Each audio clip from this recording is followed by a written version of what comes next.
아름다운 세상을 위하여라는 영화가 있는데요. 그 영화에서 중학교 이 사회 시간에 선생님이 아이들에게 이 특별한 숙제를 하나 내어줍니다. 어떻게 하면 이 세상을 더 좋은 곳으로 만들 수 있을지 그 방법을 생각하고 한 가지를 직접 실천해 보라는 그런 숙제였습니다. 그러자 그 중에 이 트레버라고 하는 한 소년이 있었는데, 이 소년은 선행 릴레이, 착한 일을 릴레이 형식으로 하는 아이디어를 생각합니다. 도움이 꼭 필요한 이 세 사람에게 아무런 조건 없이 은혜를 베풀고, 또 그 사람들이 또 다른 세 사람에게 이 은혜를 흘려보내는 것을 생각한 것입니다. 그렇게 사랑과 선행이 계속 이어지면 이 세상을 바꿀 수 있겠다는 그런 생각을 하였던 것입니다. 트레버는 갈 곳 없는 노숙자를 집으로 데려와서 밥도 먹이고, 물론 엄마가 먹였겠죠. 밥도 먹이고, 그리고 자립하는 것을 이렇게 도와주었습니다. 그리고 마음에 깊은 상처가 있는 그런 외로운 사람들을 찾아가서 위로하는 일을 합니다. 하지만 이 현실은 생각처럼 그렇게 쉽지 않았고, 변화도 쉽게 일어나지 않았습니다.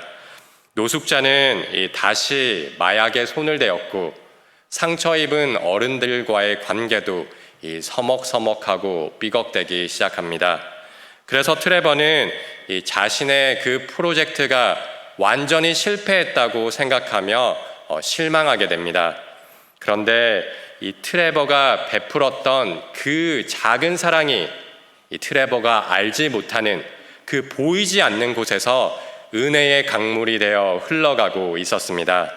트레버에게 도움을 받았던 그 노숙자는 이 다리 위에서 뛰어내리려고 자살하려는 어떤 여인의 생명을 구해줍니다.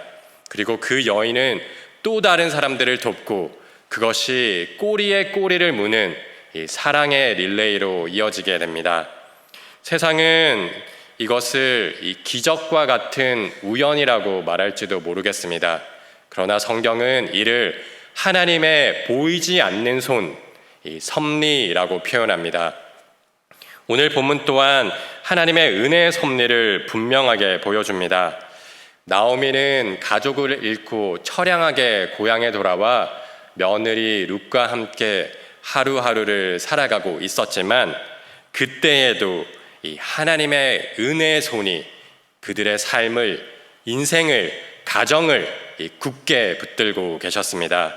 절망의 한 복판에서 베풀어진 그 사랑과 은혜가 강물처럼 흐르고 또 흘러가고 있었던 것입니다. 룻이 시어머니 나오미에게 베푼 그 헤세드 은혜가 보아스에게로까지 흘러갔고, 그 은혜가 다시 룻과 나오미를 향해 언약적 책임과 희생적 사랑으로 돌아오게 됩니다.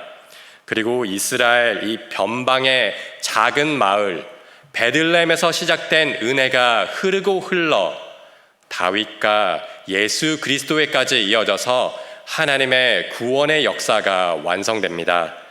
이처럼 하나님의 은혜의 통로로 쓰임받았던 이 보아스의 삶을 통해 은혜를 흘려보내는 삶이 무엇인지 오늘 함께 살펴보기 원합니다.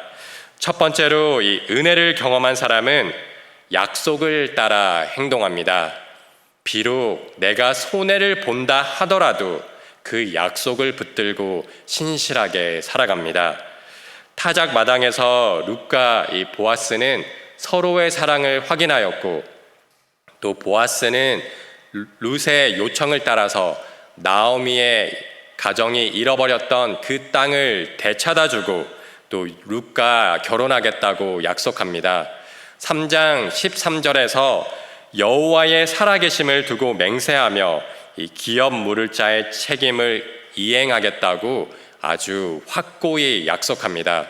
그리고 그 약속의 무게만큼 이 보아스는 아주 주도적이고 적극적으로 움직이기 시작합니다. 4장 1절 말씀을 보면 보아스가 성문으로 올라가서 거기 앉아 있더니 라고 말합니다.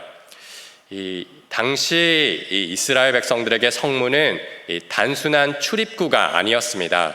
성문은 외부의 적을 감시하는 이 초소의 역할을 하였을 뿐만 아니라 또 마을의 이 공식적인 재판과 행정, 이 중요한 의사 결정이 이루어지는 그런 다목적적인 역할을 하는 장소였습니다. 따라서 이 보아스가 성문에 앉았다라는 것은 이런 공식적인 업무를 처리하기 위해 회의를 소집하고 진행하였다라는 그런 의미입니다. 보아스는 룻가의 약속을 가볍게 여기지 않았던 것입니다. 이제 막 이 타작 마당에서 돌아와서 피곤하다는 핑계로 일을 미루지 않았던 것입니다. 약속을 이행하기 위해 곧바로 성문으로 올라가 이 기업 물을 자를 기다렸고, 그리고 장로 10명을 모아서 공식적인 절차를 준비하였습니다. 그런데 1절을 보면 마침이라고 하며 그 기업 물을 자가 그때 지나갑니다. 우연처럼 보이지만 사실 이는 하나님의 섭리 가운데 일어난 사건입니다. 룻이 우연히 보아스의 밭에 이르게 되었고, 마침 보아스가 밭에 왔으며, 이번에도 마침 그 아무개가 이 성문을 지나갑니다. 이 룻기 전체에는 삶의 우연처럼 보이는 그 모든 사건들 뒤에 하나님께서 일하고 계심을 알려줍니다. 하나님께서 모든 상황과 이 만남을 주관하고 계심을 분명하게 보여줍니다. 보아스가 말씀을 붙잡고 흘려보내는 삶을 살고자 하였을 때 하나님께서 미리 그의 길을, 그의 삶을 예비하고 인도하고 계셨던 것입니다. 그런데 사실 이 은혜를 따라 약속을 지키며 살아가는 삶은 결코 쉬운 것만은 아닙니다. 왜냐하면 그에 따르는 희생과 헌신이 있고, 때로는 이 손해도 감수해야 하기 때문입니다. 하지만 오늘 본문은 은혜를 경험한 사람은 눈앞에 당장 보이는 이익 때문에 약속과 책임, 언약적 의무를 저버리지 않는다는 사실을 우리에게 보여줍니다. 그리고 성경은 그 사실을 아주 의미심장한 방법으로 강조하고 있는데요. 그것은 바로 언약적 책임을 외면한 사람의 이름을 의도적으로 기록하지 않고 단지 아무개라고 기록하고 있다는 것입니다. 사람에게 있어서 이름은 아주 중요한 의미를 가지고 있죠. 왜냐하면 이름은 단순한 호칭이 아니라 그 사람의 정체성을 나타내고 이 존재를 규정하며 그가 맺고 있는 이런 관계들을 보여주는 것이기 때문입니다.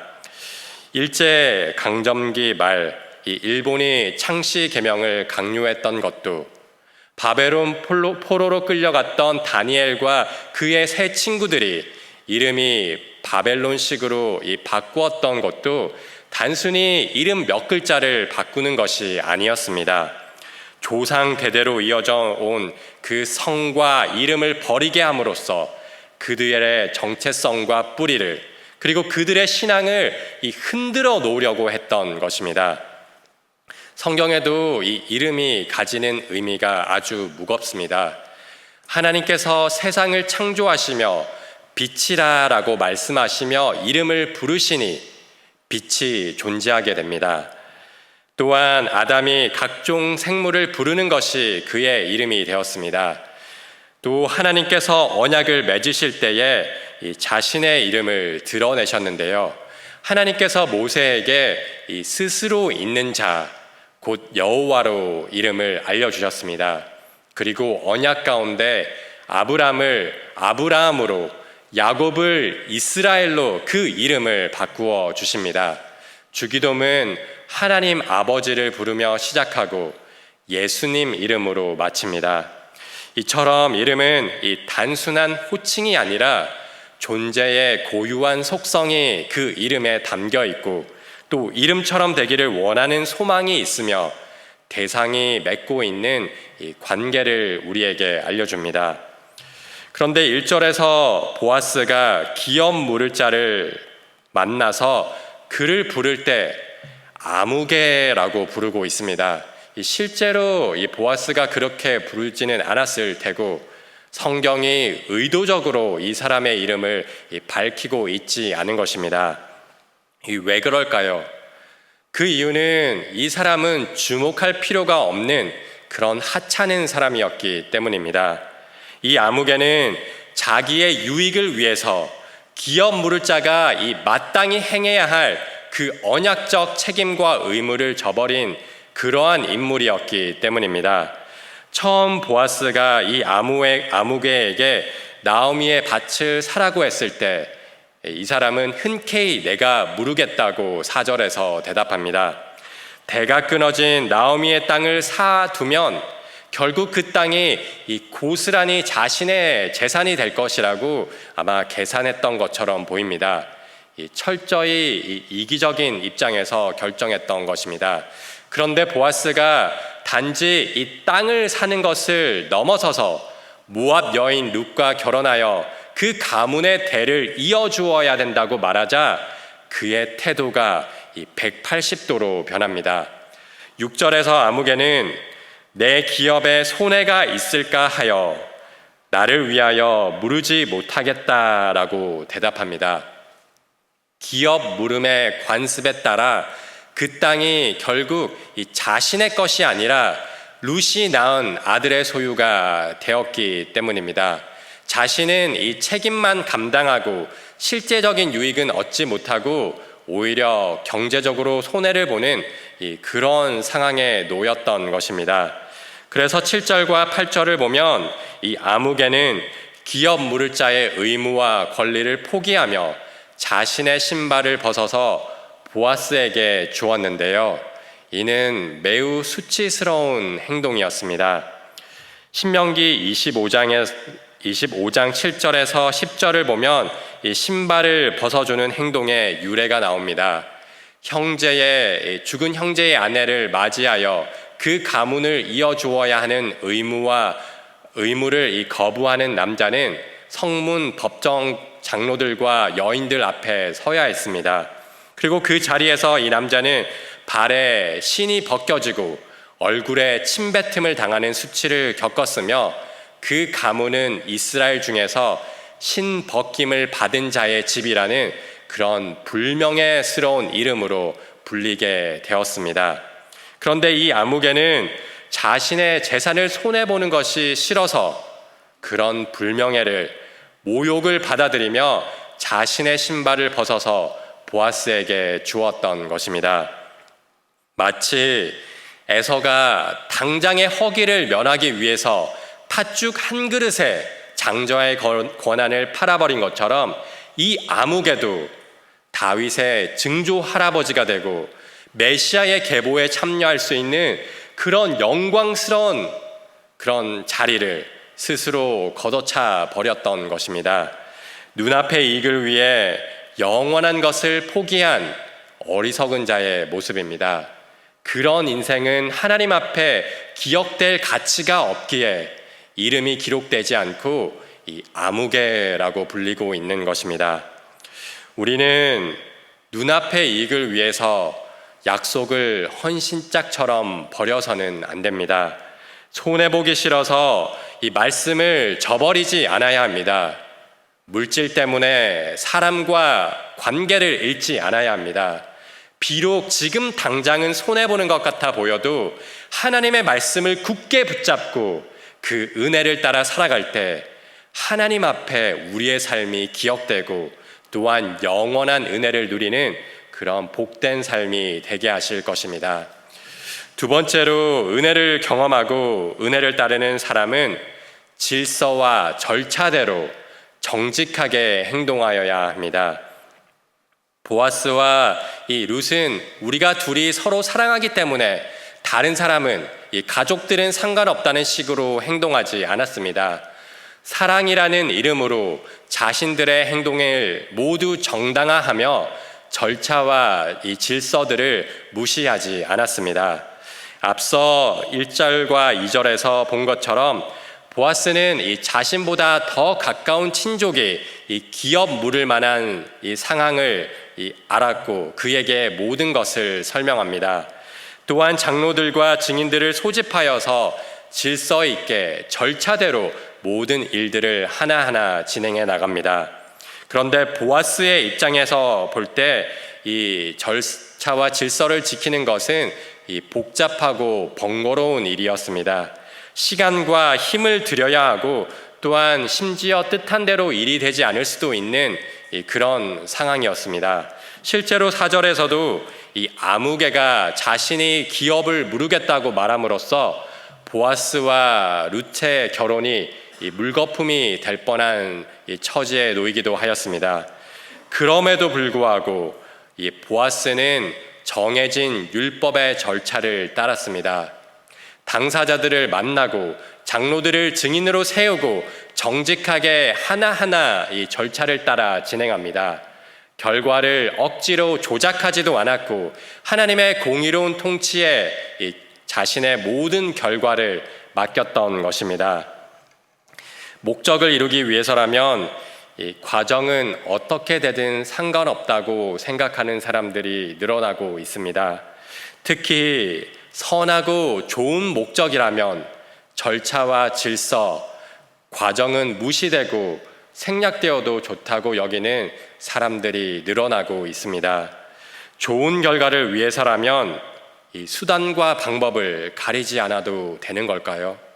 선을 이루기 위해서라면 악하고 불의한 방법을 사용해도 괜찮은 걸까요?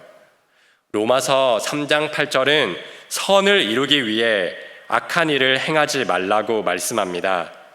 다윗도 하나님의 약속, 언약을 받았지만 사울을 죽이지 않고 왕이 될 기회가 있었지만 그 모든 것들을 절차를 따라 결과보다 과정, 곧 하나님의 뜻을 따라서 일을 진행해 나갔습니다.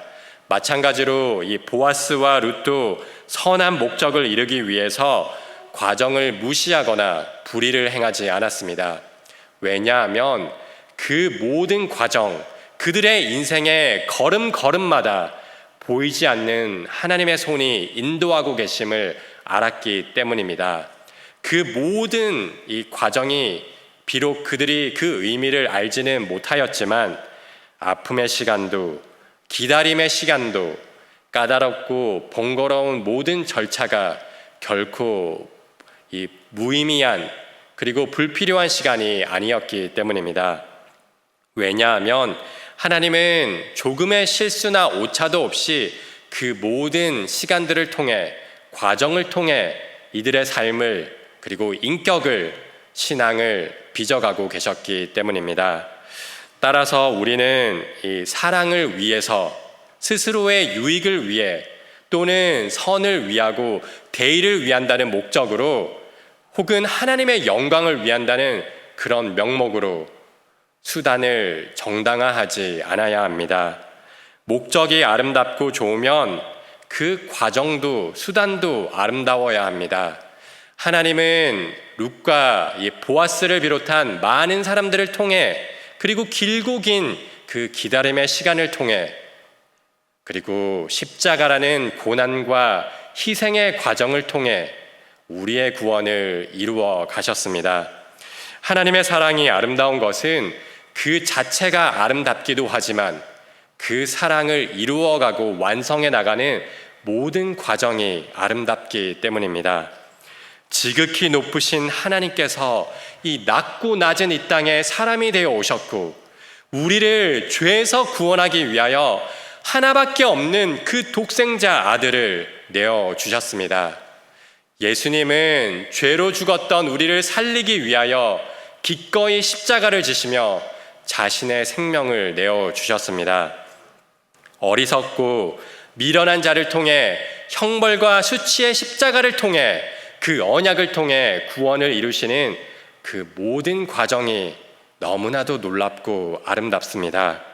따라서 비록 우리가 처해 있는 환경과 상황이 지금 힘들고 어려워서 손해보는 것 같아 보인다 하더라도 절차와 질서를 따라야 합니다.